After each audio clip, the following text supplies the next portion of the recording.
Good morning दोस्तों, आज हम स्टार्ट करेंगे नया topic that is the torch. तो टॉर्शन को अगर हमें स्टार्ट करना है तो हम क्या करेंगे, इक्वेशन ऑफ टॉर्शन स्टार्ट करेंगे, जो कि आज देखेंगे उसका डेरिवेशन। यहाँ पे देख सकते हो आप, फिगर निकाला है हमने।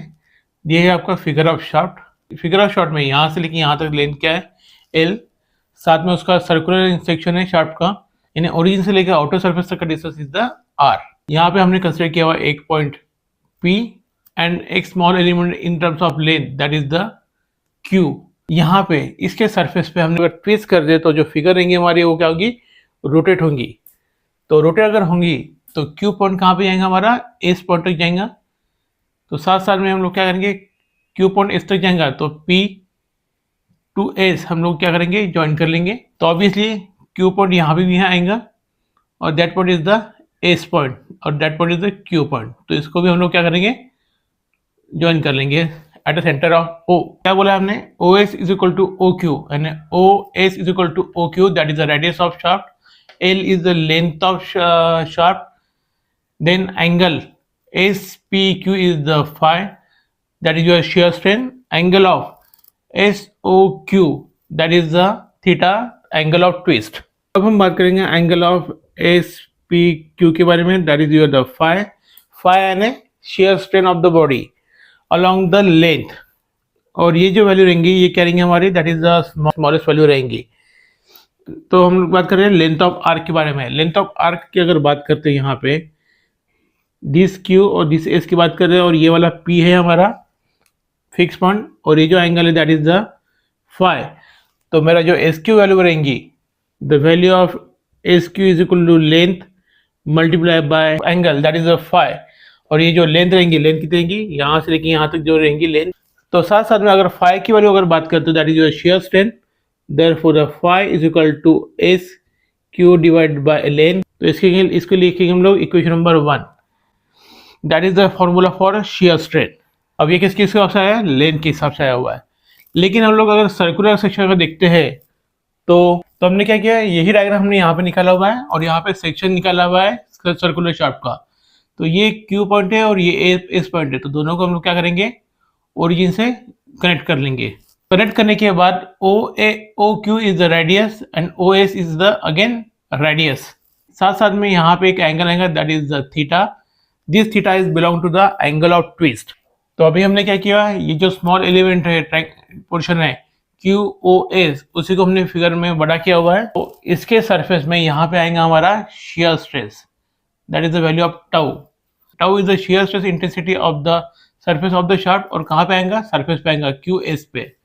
The tau is equal to phi into C, and phi is the shear strain of the body, and here the C is the modulus of rigidity for the shaft for the given material।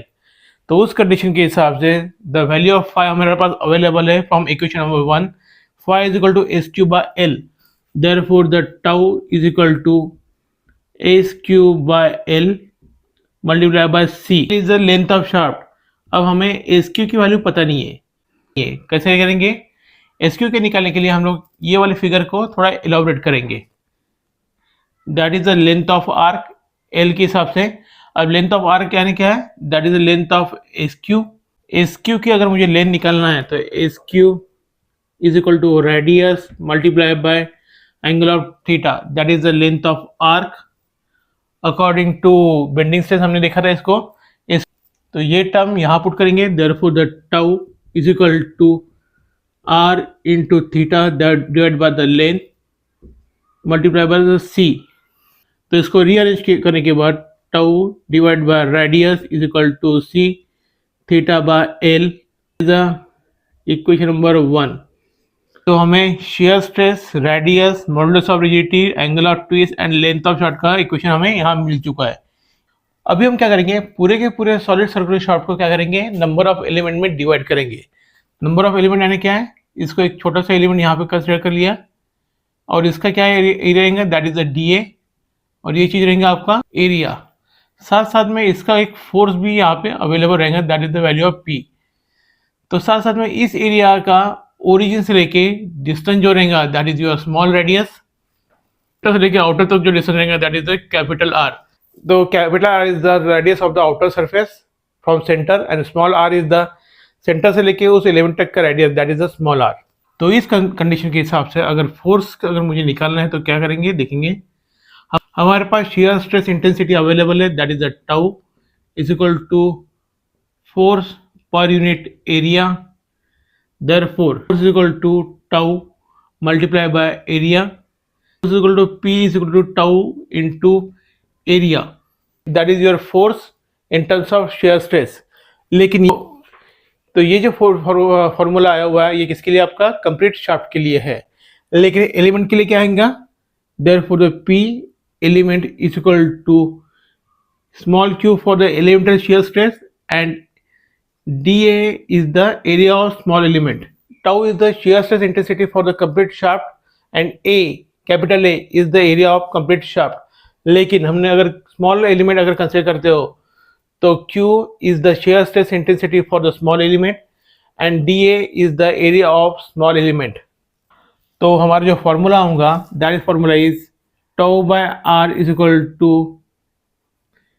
Q by small r। यानी अब इस condition में अगर solid shaft है तो यहाँ पे centre में हमारा टाउ की वैल्यू 0 रहेंगी, लेकिन जैसे जैसे हमारा आउटर की तरफ जाएगा तो टाउ की वैल्यू क्या होगी, हमारी इंक्रीज होती जाएंगी। तो यहाँ पे tau is equal to tau max रहेगा, टाउ मैक्स का रहेगा outer surface of the body, और टाउ मिनिमम का रहेगा where the centre is available, या फिर टाउ इज इक्वल टू 0। तो this condition is the tau minimum and this tau is the tau max. तो इसका यूज करते हुए हम लोग क्या करेंगे, फॉर्मूला बनाएंगे हम लोग, therefore the Q is equal to tau by r into radius, that is a new equation for the shear stress.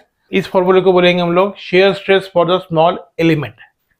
अभी क्या करेंगे, यहाँ पे shear stress of the small element निकला हुआ है, therefore the shear resistance offered by an elemental area that is the value of P and a force, therefore the P is equal to shear stress multiplied by dA, dA is the area, Q is the shear stress for the small element।